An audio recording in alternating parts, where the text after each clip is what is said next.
Now they want to go all electric and put you all out of business. You know that, right? To the welders, assembly line workers, machine operators, forklift drivers, pipe fitters, tool and die makers, mechanics, electricians, technicians, and journeymen.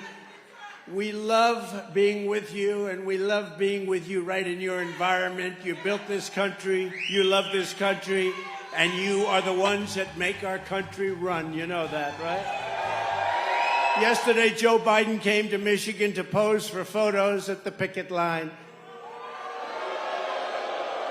But it's his policies that send Michigan auto workers to the unemployment line. He only came after I announced that I would be here. You know, he announced quite a bit later. Spoke for a few seconds. Did you notice he spoke for what, a few seconds? And he had absolutely no idea what he was saying. He didn't know where he was. Biden's mandate isn't a government regulation. It's a government assassination of your jobs and of your industry. The auto industry is being assassinated. And it makes no difference what you get. I don't care what you get in the next 2 weeks or 3 weeks or 5 weeks. They're going to be closing up, and they're going to be building those cars in China and other places. It's a hit job on Michigan and on Detroit. In other words, your current negotiations don't mean as much as you think. I mean, I watch you out there with the pickets, but I don't think you're picketing for the right thing. But if they endorse me, your leadership, you can tell them I said it, although I have a feeling they may be watching tonight. Hopefully your leaders at United Auto Workers will endorse Donald Trump.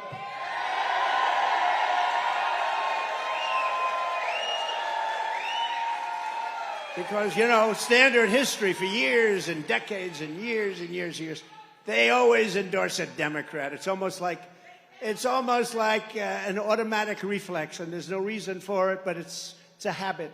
It's a bad habit. Hasn't worked because, look, you've lost 38% of your industry over the period of 25 years. Much of it's gone to Mexico. We don't talk about Mexico. Much of it's gone to Mexico. Do me a favor. Just get your union guys, your leaders, to endorse me. Okay? And I'll take care of the rest. I don't get why Ford and GM, why these car makers aren't fighting to make cars that are going to sell, to make cars that are going to be able to go on long distances. They immediately give up. I see it with the oil companies, too. They're promoting windmills, which don't work, by the way, but they don't work. They want windmills all over the place. It's like they're told what to do, and that's what they go against their industry. They're either stupid or they're gutless.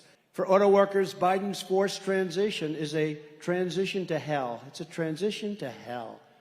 It's a transition to unemployment and to inflation without end. If you could speak to Sean, he's listening right now, I'm sure.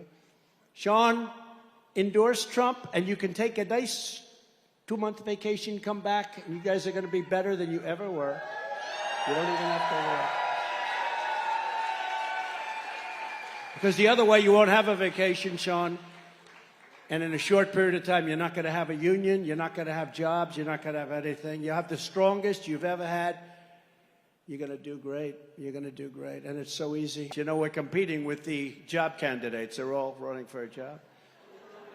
No, they're all job candidates. They want to be in the, they'll do anything. Secretary of something. They even say VP. I don't know. Does anybody see any VP in the group? I don't think so.